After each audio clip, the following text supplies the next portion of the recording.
Hey everyone, it's Donna from Donna's Corn Free Cooking, and as promised, I am going to start my video on making homemade ketchup. And as I said last time, I found this recipe on All Recipes. It's called Homemade Ketchup, and it's by a recipe by Chef John. Now, I read the reviews on it. Everybody loves it, but everyone like me made some kind of a change, whether it was the sugar.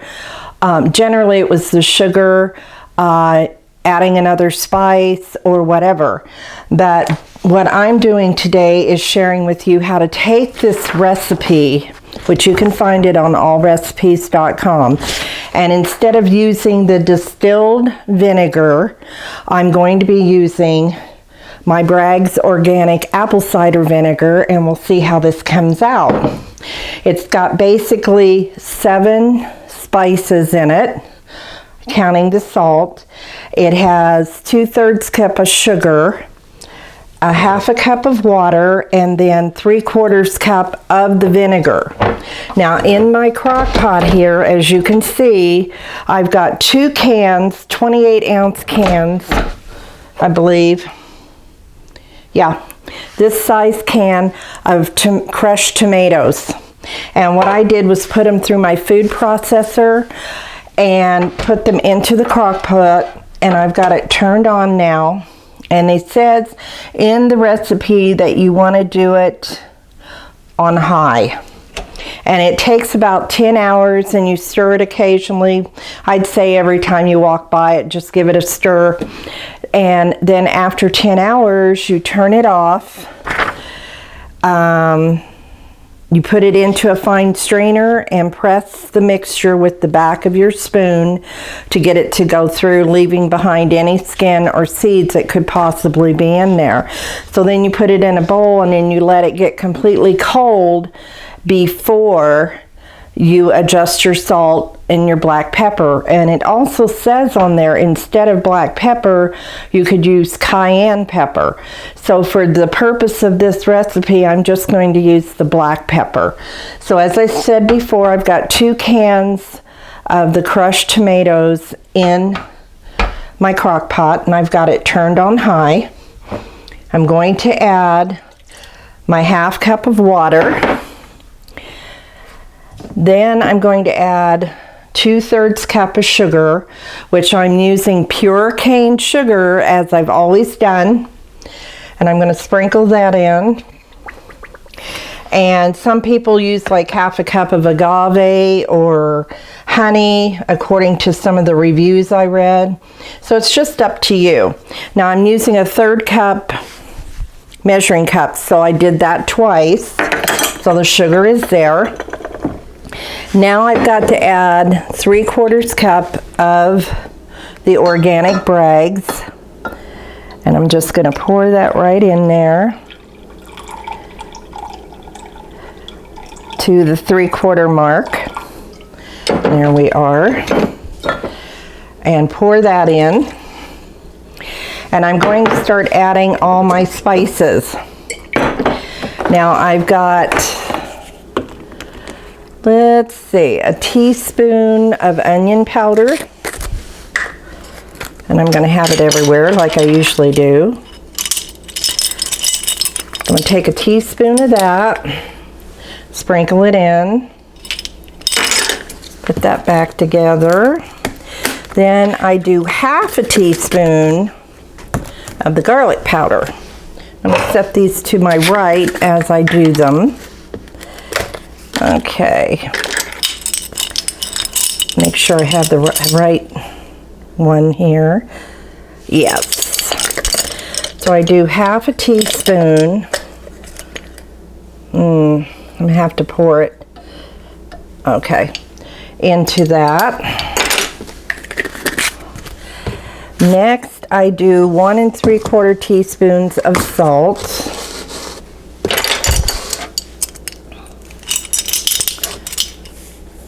And I do 1 teaspoon.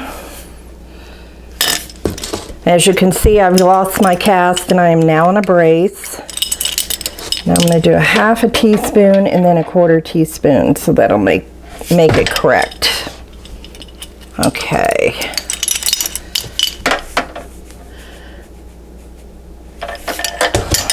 Okay, and there's your salt. Then I do an 1/8 teaspoon of my celery salt. But what I'm going to do with it is take 1/2 1/4 teaspoon. About like that. I don't know if you can see that. That's about a 1/4 teaspoon, or no, an 1/8 teaspoon of the celery salt. Then I add an 1/8 teaspoon of the mustard powder. I'm going to do exactly the same. Take my 1/4 teaspoon and then dump 1/2 of it out. There we go. And just put that in. Then I put in 1/4 teaspoon of pepper. Let's see here. Okay. So that's one of those. And then I add 1 whole clove.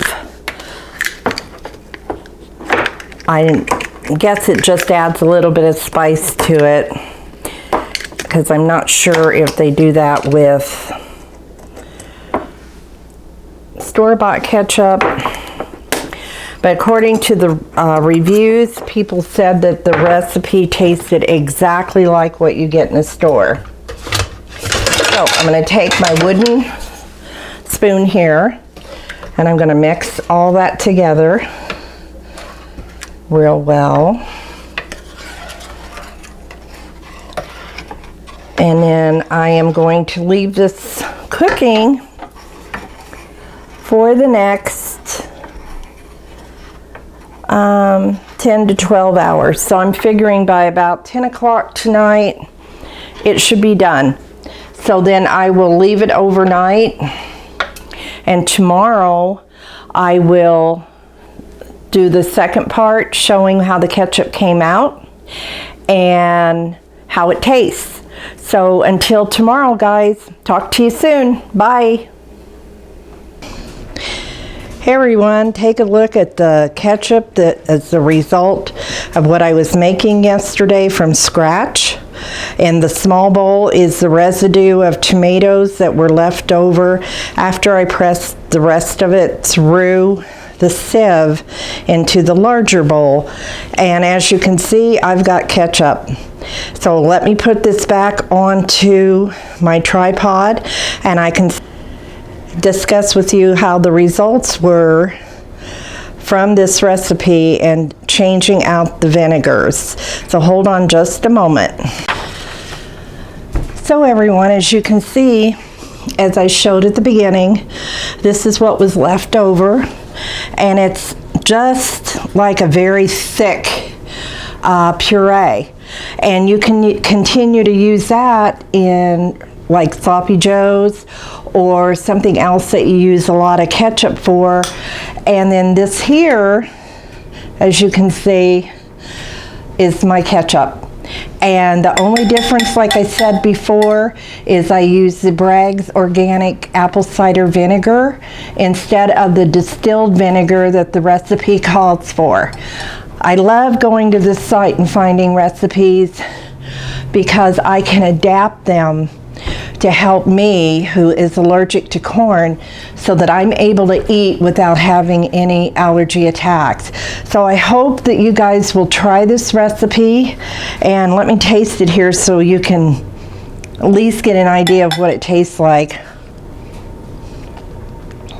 Oh my, that is good.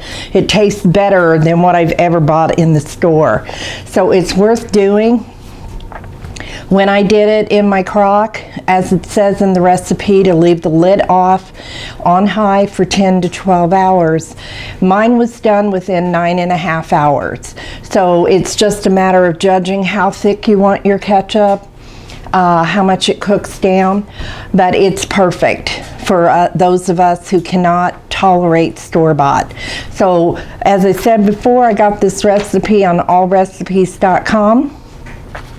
Just go over there and take a look and see what recipes you come up with and how you can adapt them.